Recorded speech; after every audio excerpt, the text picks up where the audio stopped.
Welcome to Season 9 of the Faith in a Fresh Vibe podcast. I'm your host, Rohadi, coming at you from Treaty 7 territory in Calgary, Alberta, Canada. This is a podcast on decolonizing and deconstructing the Christian faith. And Season 9, friends, is a season of mental health and embodiment, with pieces of somatic healing in the mix. I chose this topic because although the Christian faith is rooted in the mystery of incarnation, which is embodiment, we have been formed, many of us in the West, to dissociate ourselves from the body, to think of our bodies as profane, as sinful. We think of it as mind, body, and spirit, and we compartmentalize the three. Not so anymore. In fact, our liberation, I believe, is tied. Our whole faith is tied to our bodies. And many of us have some healing that needs to happen, some skills we need to generate when it comes to being attentive, to be attuned to our bodies. So I invite some guests to come and join and share their expertise on embodiment. And that's Season 9. Welcome.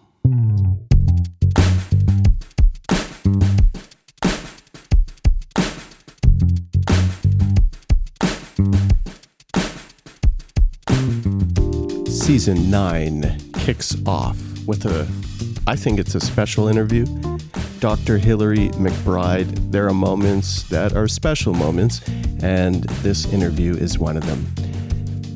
Counselor, speaker, writer, researcher, you might know Dr. Hilary McBride from one of her books, and the most recent being The Wisdom of Your Body. I know there are more books coming from Dr. McBride. She also has a podcast. She's on many other podcasts. In this episode, we talk about finding healing in the body. We talk about embodiment, skills to pick up, to find connection, wholeness, and healing. This was recorded first thing in the morning, so transport yourself to that context and come bathe in the waters of healing. This is a new season, Season 9 of the Faith in the Fresh Vibe podcast. It is my pleasure to invite Dr. Hilary McBride onto the show. I'm going to guess most listeners are also readers and have crisscrossed either your stuff on social media, but also your book, The Wisdom of Your Body. So there's a familiarity there. Good morning. Welcome. Thank you for having me, and good morning to you. It's good to be with you. Mm-hmm.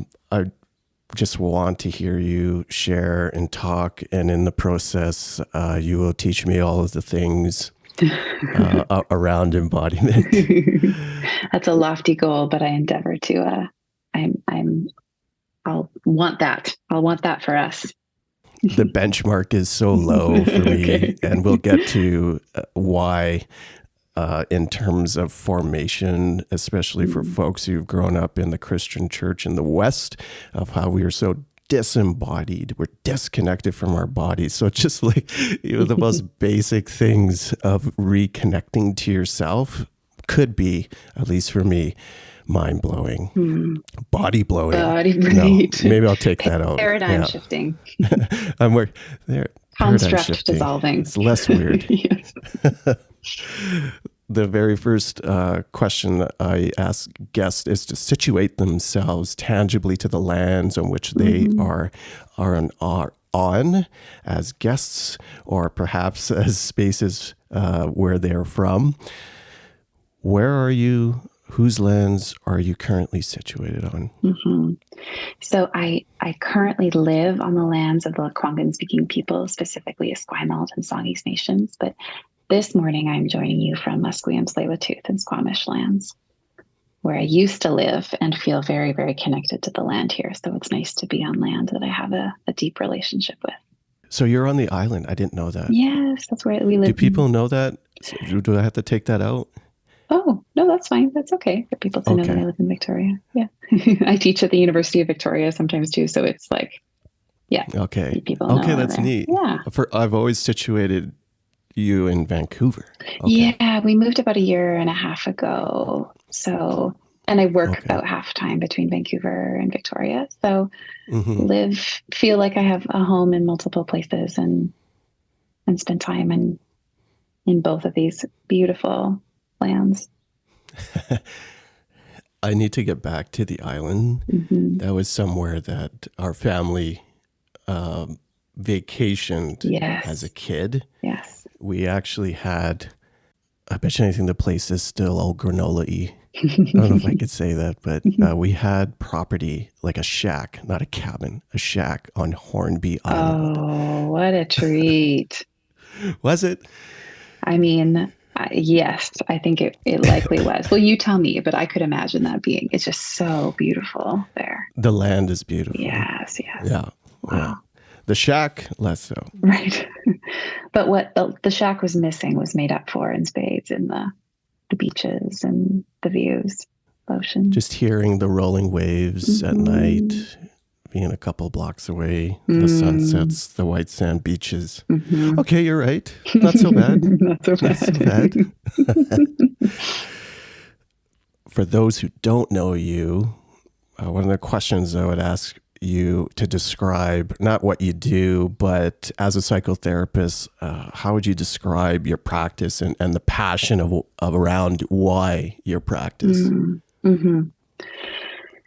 I think it would be easy for me to launch into clinical specialty here because I think that's the way that we typically identify ourselves professionally, kind of with the things that are more public facing, the more easily definable. And yet, the thing that actually feels the most impassioning for me, the thing that feels like it wakes me up and makes me feel alive, is just being with people in these tender places of Mm, courage and vulnerability, of witnessing the slow climb out of mm, despair, of witnessing the absolute mystery and magic of a healing nervous system. And so mm, that's really kind of what I feel most passionate about, is being with people and encountering them in these places that have been unaccompanied before. And of course, like there's parameters around that and containers. One of the things that I specialize in is doing trauma work. So complex trauma, single incident trauma, developmental trauma, all the different ways that we experience these really profound injuries to our psyche and self-structure and mm-hmm. relational experiences. And I also tend to work in perinatal mental health and then with eating disorders and body image. And then probably within the last 5 years, looking at psychedelic psychotherapy and the specifics of Mm, using psychedelics to treat trauma, right? Complex developmental trauma yeah. that's really hard to budge clinically. So those are like the, if you were to see a description of my website, or if you were to come see me for presenting concerns, that's kind of where I would hang out most of the time. But the truth is that I love encountering people in these places of aloneness and creating an opportunity to leave relational imprints of care and attunement where that was lacking. And that makes me feel alive. That makes me feel like I'm really walking in my calling, in my passion. When you hear the words counseling, therapy, it doesn't sound beautiful, but the way that you just described Mm, those things in your practice, mm, it struck me as beautiful, and this mm-hmm, probably crosses a vocational boundary, but what you were describing sounded distinctly pastoral, mm-hmm, right. but I'm hearing just the depths of beauty and care for one another there. Mm, And mm. so, yeah, it's just linger around that. It suddenly makes it sound like therapy or counseling isn't so scary.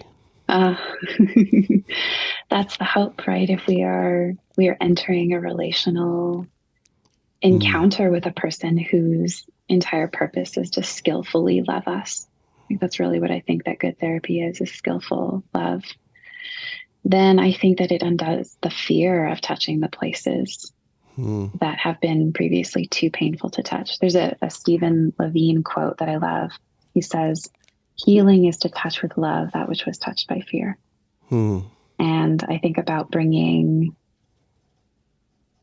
care and warmth and steady, unshakable hope with skill and refinement into places that have been too hard to look at or too lonely to tolerate, and that therein being kind of the mechanism of change in a way. There's all this research about psychotherapy and what makes it effective, and if you were to put it in a pie chart, you could see 10-ish% is around the interventions that are used, and we got another chunk that's about extra therapeutic factors. Say someone comes in to deal with the stress of caregiving a family member, and the caregiver or the family member all of a sudden has a recovery, then all of a sudden the stress is kind of alleviated. So those would be things that happen outside of therapy that impact what goes on in therapy. But aside from a few other things, the biggest chunk of that pie chart is the relationship. It's the experience of being known and seen and cared for in a skillful way. And that to me feels like, yeah, that's the thing that makes me feel alive, and that I think is what changes us as people. I don't know if we're deconstructing therapy or the perceptions, common perceptions of therapy here, because skillful love, especially love as a tangible quality, sounds so distinctly opposite from research or the clinical aspects of therapy. Is this a normal posture? Right. Good question. For therapists? There is when we look at psychology, and we could separate out therapy from psychology, therapy would be the practice of working experientially to help people feel change around the things that are distressing in their lives. So therapy and psychology as a larger discipline, psychology includes things like theory and research and the more academic discourse around inner human experiences, symptom management, treatment, kind of developmental milestones, pathologies, like social connection. There's just so much in this discipline. But we see that in psychology, there was a trend initially with the work of Freud and some of his colleagues, Genet before him, even a little bit of Jung, to see that at the birth of psychology, particularly in Western white European discourse around the mind and healing, that it was seen as a very embodied discipline in which people's symptoms were seen as the repression of what they weren't allowed to dialogue about socially, that there was inhibition around suffering and distress and pain. And so the body had to speak up and articulate through things like the symptoms that we couldn't name, we couldn't understand where they came from, and hence creating a talking cure, or being in relationship with someone where you could say whatever you wanted to say and just see where your mind went, was seen to alleviate the silencing, the social silencing around the pain. And this was, when we look at Freud's work, I have infinite problems with Freud's theories, and yet there's some things that he contributed really significantly to the field in seeing that so many of the women who he treated in his practice were manifesting these unexplained symptoms as a result of trauma, right? Early childhood sexual abuse from key figures and elders and leaders in the community. And these girls and women had been invalidated and abused and oppressed and traumatized by people who should have taken care of them, and they didn't have space to talk about it. And so their bodies started speaking up. So there's this legacy, and then it kind of moves from that into a little bit more of the behavioral school. So looking at operant and classical conditioning, people are just a series of unconscious learned behaviors. And if we, give them rewards and punishment, then, treating people in a way kind of like these animals, or like animal bodies in a way, without much conscious reflection or articulation around justice and choice and agency and meaning making systems. Yes. But then you see after that a big move into, I'm skipping, so for any psychology nerds, you're going to know some gaps here. I'm trying to summarize briefly, but we move into person-centered work, which was we really saw a huge movement in the 60s, 70s, 80s of person-centered work coming from the work of Carl Rogers, who said what we need is unconditional positive regard, which I think is just a fancy word for love. I think it's what every human needs from a caregiver, to have someone look at them and gaze at them and say, I completely accept you. Even when I see the ways that you hurt yourself or other people, I know that there is a good you in there underneath the experiences of you trying to manage your pain. And there is an agentic, self-reflective, socially contributing person. And when that person gets the love that they need from the eyes of a caregiver, the things internally that need to emerge for them to be more of who they actually are, those things come to the fore. So if you think about the conditions of development that we need as little babies, we need someone to gaze at us. We need someone to look into our eyes lovingly and communicate in a nonverbal way to our nervous system. You are seen, you are safe, you are loved, you belong, you are desired, you are precious. And I think ultimately we're putting some fancy wrapping on it, and we've got insurance policies and we've got, professional credentials, but ultimately I think that's actually what we need as people. So although there are other therapists out there who might say, no, let's do cognitive behavioral worksheets, or let's do, the thing that makes people change is when they notice something that's a problem, they switch it out for something else. My philosophy is that we have been designed to even be embodied and relational, and that we function to the capacity of our wisest, deepest, most loving self when we are safe in our bodies and when we are loved in the way that we deserve to be loved. That's so good. The wired pieces of how we are inextricably connected of mind and body, that has been disenfranchised. It's been disconnected culturally.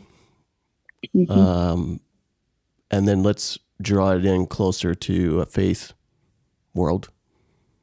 But the church and religious communities, and I speak squarely to just Christianity in this case, but are also mimicking, and perhaps it's just a trade-off of chicken or egg, who's gone first, but mimicking a disconnection of the body. This disconnect between mind and body, to the point where I think there not only has it been detrimental, but not only has it hurt us, but we don't know how to go back. Do you think I can paint in broad strokes like that of the disconnection between mind and body culturally, and also within the Christian, let's say contemporary Christianity? And I think it's actually only appropriate to see how they are parallel processes, what's happening big picture in culture and what's happening in the church. And I think the illusion that we've been under in faith spaces of being distinct and set apart only fools us to see how we have been susceptible to the problematic discourse and culture about the body that has infiltrated the way we interpret scripture, create communities, create subculture norms within churches. That I'm thinking of purity culture, for example, that we would like to see ourselves as different from culture. And yet what we see is that there's profound consistency within the church with the larger sociocultural discourse around disembodiment, hyper-individualism. I'm speaking again in kind of a white supremacist, Western, masculine or androcentric way of existing in kind of this colonized world that we live in here in North America. I find that disjointed. It's sad to me, both that there is a supremacist worldview that is dominating all others, to the point that, in fact, all people that it touches are dissuaded from recognizing or touching their distinct humanity. And when we are drawn into our core, core of both our humanity, but also our faith, one that is rooted in the beauty of our image-bearing likeness, we have lost the plot from the start. And I find that so sad, because we have a distinct faith that is touch and feel. Right. Yeah. That is deeply incarnational. That's the whole point, right? That's it. I love thinking about Jesus as not coming to rescue us from our bodies, but to show us that God exists in bodies too. That being a body is a very central part of God's plan of being in the world. I find that as an expression, and when we come, and many have heard this, that God has come to sympathize with our weakness. And we don't perhaps take that to a space where the body, the touch, the feel, the incarnate body of Jesus is one that is distinctly related to us, because he shared in these things. And then it's lost. We lose this connection. What do you think are the contributing factors? Is it, I would say, some aspect, as we already named, power, that is perpetuating both this myth, but also harm on the body? Power is definitely one of the pieces. I mean, the body supremacy narrative suggests, kind of in the process of colonizing bodies as well, that those who have been conferred the most social power are often those who have the most access of controlling their own bodies, and have been seen somehow as being able to leave the bodies by going up into their head, by going up into, I think even about the academy, and where we see the academy emerging is in Greece, around the work of Plato and this kind of Hellenistic philosophy, which suggested that the body was inferior to the mind, that there was some sort of way of conceptualizing a difference between mind and body at that time, and that mind was superior. And consequently, I think the conclusion that was drawn was those who could be more in their bodies, who had more dominion over the body, then consequently gave themselves more power, and used that as a rubric, in a way of how to normalize and validate the oppression of others. But then I think about the other side of it too, which is, I think, an other side, because I want to imply it's somehow related, like two sides of the coin, they're connected. Disembodiment is a product of trauma as well, that there is trauma makes the body feel really unsafe to be in. And then when you pair that together with the story that it is somehow superior to be in your head, we could very easily infer that the cerebrality and the abstraction into intellectuality that goes along with white philosophy in white-dominated Western Europe is actually a byproduct of trauma, that there is nobody who is untraumatized, who is so disconnected from the body in that way. And so it feels important to acknowledge that kind of across the spectrum that there is, and I think we can look at this from an angle of intersectionality too. Anyone who has been able to conquer their traumatized body likely performs within dominant culture with more success, or more perceived success in a way. But I see people, all the time who do not have social power, so to speak, or at least not in the most obvious, visible ways, who have had to become disembodied because of the impact of their oppression as a very real form of trauma on their physiology, making it feel terrifying to be in the body. So we can see trauma and power on both sides, right? Trauma is inherently disempowering. Power tends to be a really useful strategy to make up for the wounds that we carry inside, and having to attend to them in a way that draws us into more connection with others. And I think it's important to see that both ends of the spectrum create disembodiment. This is a pause moment to check on your breathing, to check on what your body is doing right now. How does it feel? Do you notice your body tightening, your breath shorter? take a couple deep breaths, pause here, and then come on back as we finish the second half.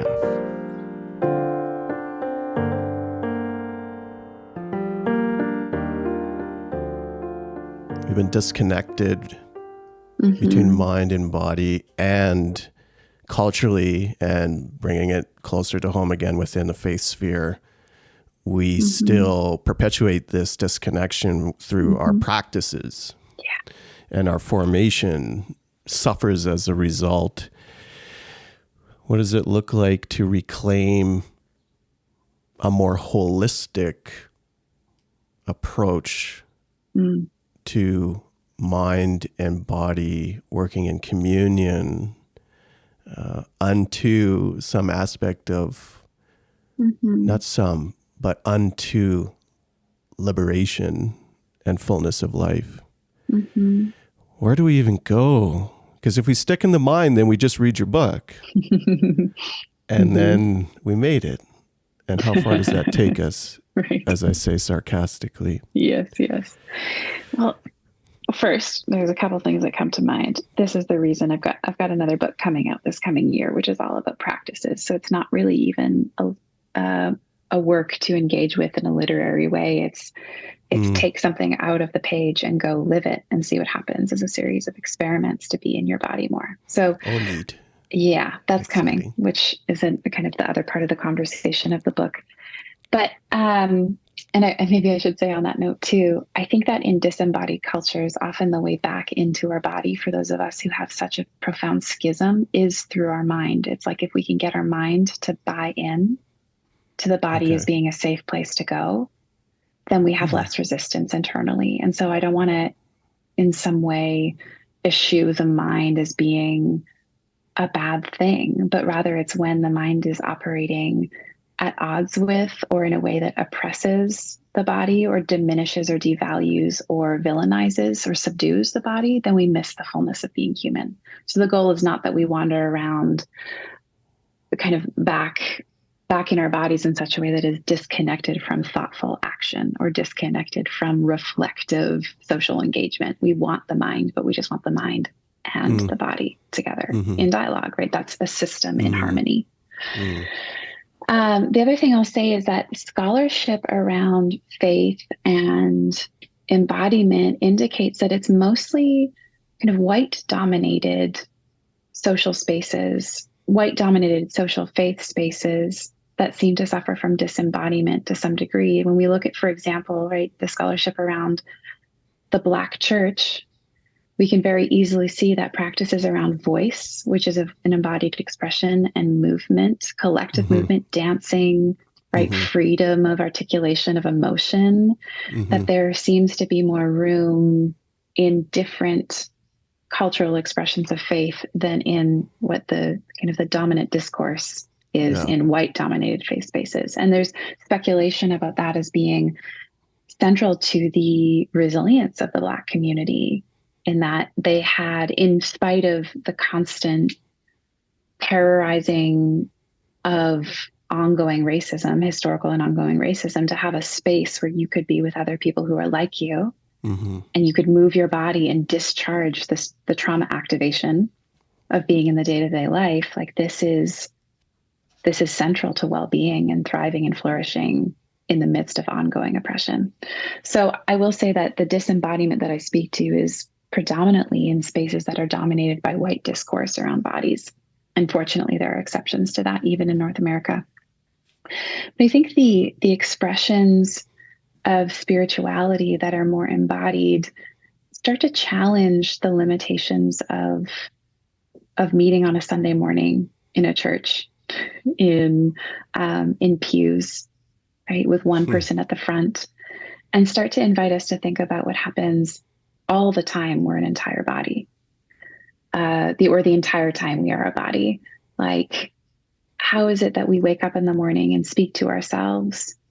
Where do we turn to ask questions? Is the image of the God that we are asking questions of far away and upstairs? Do we look up, or do we look to our belly? Right? When I'm praying, where is that going directionally? When I'm in joyful and exuberant praise kind of for the way that the divine is moving in my life, or in conjunction with those in my community members? Can I move freely? Can I dance? Can I play? Like, I think about these parables in scripture, the things that we hold dear often in Christian community around, like, weep with those who mourn, celebrate with those who deserve to have celebration, those who are joyful. Let's be in vitality with them. I think about the ways that our embodied expression does that in the day-to-day. So can we actually be connected enough to our emotion that we feel in response to our community members? When they are sad, can I feel sad? When they are full of joy, can I feel joy? And often the biggest barrier and obstacle to that is our own emotional inhibition. It's our own inability to be in tune with what feeling is like in our body.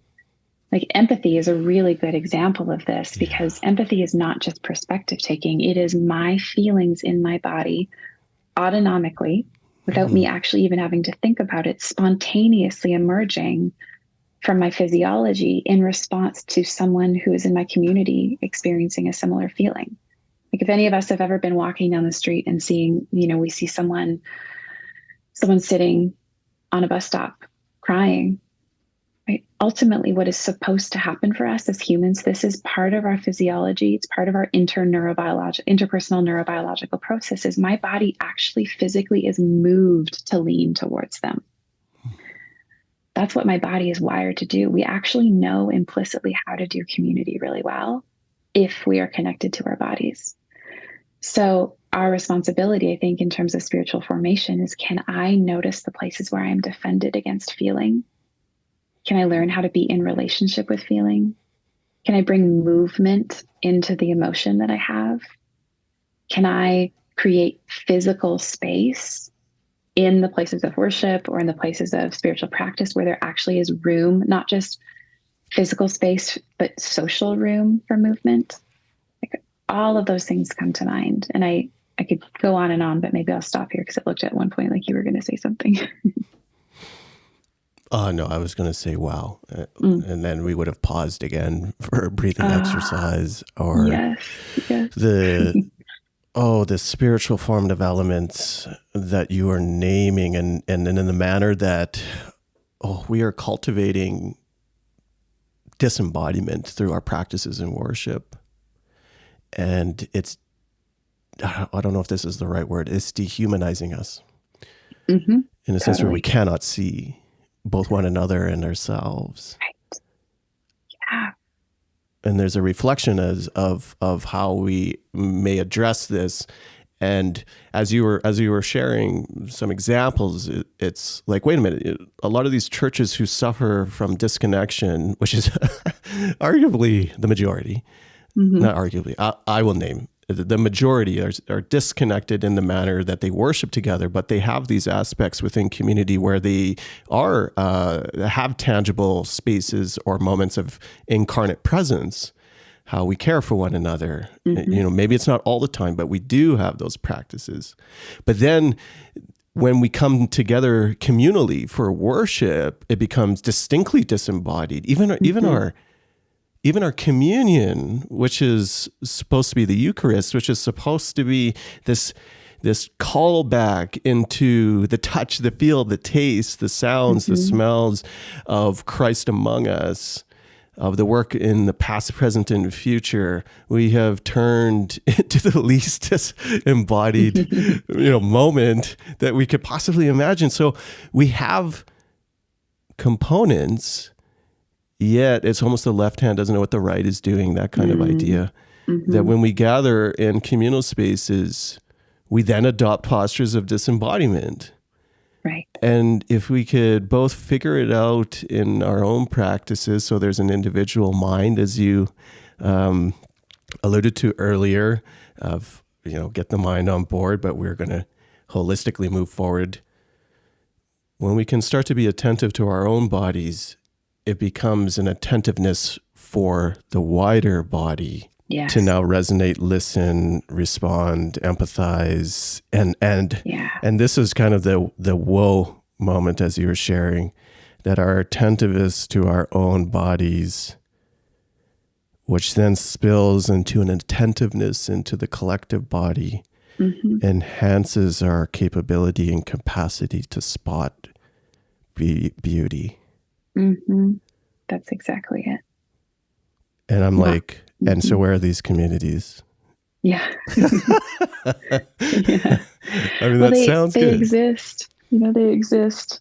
They do. Yeah. Name. I mean, yeah. And we need to, I think we need to make room for more of them and take, what's so interesting about this conversation is I just feel the more I get into embodiment work, the more it transforms me, the less I feel the need for it to exist in specific places.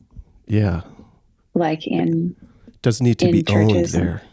Exactly. And in fact, like it's when we are doing this the rest of our lives in all of the other moments and the spaces that we do it in, that starts to feel so incongruent. And I think it's naturally the beginning of how it changes. Well, yeah, that's good. There's something too about me listening. I'll just give an example of that. Like I, a few years ago, started the practice of waking every morning and putting my hands on my body and saying, I'm so glad we get to be together today. How are you doing? What do you want me to know? What is it like to be us today? Of using relational language to speak to this like living consciousness of my material self as actually having a kind of wisdom that maybe my fragmented mind was still just beginning to grasp. And the more I listen and the more space I create, and I've witnessed you doing that already today, just creating space, a moment for breath, a moment to pause is usually where that information comes in. And the ability to be attuned to myself and my bodily self in that way, I think immediately translates to things like, wow, I notice that when my feet are on the ground at the end of a long work day, my energy feels more settled. Oh, it feels good to be connected to the earth. The more I'm out putting my feet in the ground, breathing, the more I'm noticing that the bulbs are coming up. And I get to encounter the beauty of that I wouldn't if I was just inside, having a glass of water, taking a breather. I'm all of a sudden now connected to the cycles of what's happening in the land around me. And then when I'm connected to those cycles of what's happening in the land around me, I start to see myself as also having rhythm and cycle. And I see that as extending to my neighbor. And I see the ways that their bodies are in cycles, their land is in cycles, that we are all actually like the earth is a body too, right? And we are part of the body of the earth, and we are part of the system of everything that is alive.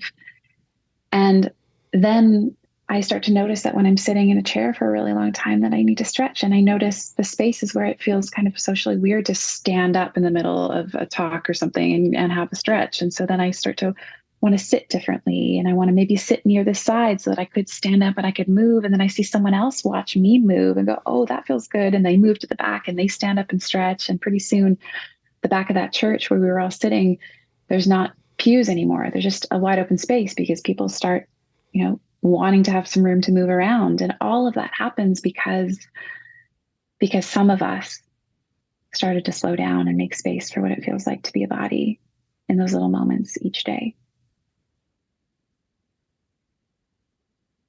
I feel as though your call of reclamation, in a sense, those are my words, but it felt like a call of reclaiming a sense of ourselves, and that reclamation doesn't need to be placed or usurped into the common thing or back into, say, the institutional thing, that it is a reimagination, an invitation into a reimagination, into a new way of organizing our communities and ourselves unto a greater depth of beauty is a call forward, distinctly a call unto liberation, but a call forward into a new thing, that we don't couch the ideas of embodiment into the old dominating thing,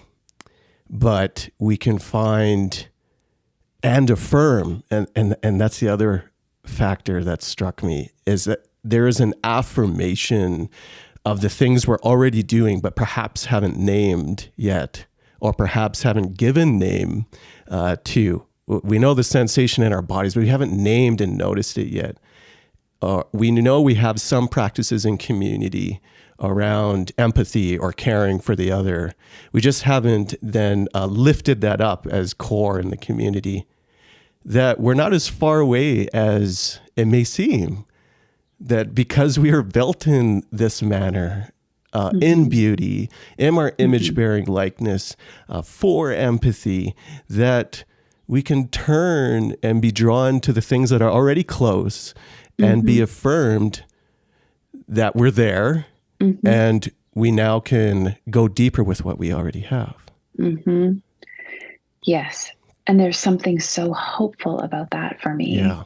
When I think about how easy it could be to do embodiment individually and collectively, because I think it is part of the nature of the dominant social discourse to feel like we have another thing to prove or strive or learn or perfect. And I'm reminded of Audre Lorde's words around, the master's tools can never dismantle the master's house, how important it is for our embodiment practices to not become another thing that we try to strive at or perform or experience mastery or competence in. Those just feel, again, like the master's tools. Yeah. And so the idea of like slowing down and relaxing into what's already here, into seeing how it is already happening, feels antithetical to the like, okay, I got I got to fix this all, and I got to fix it all right now and all by myself. Like, actually, what if when we were tired, we put ourselves to bed? What if when we wanted to stretch, we stretch? What if when we felt lonely, we asked to be held? Could it be that easy for God to be revealing God's self among us? I think so. It sounds like a call into a lingering with embodiment over the creation or the insertion of another system of domination. Exactly. I guess we'll end there.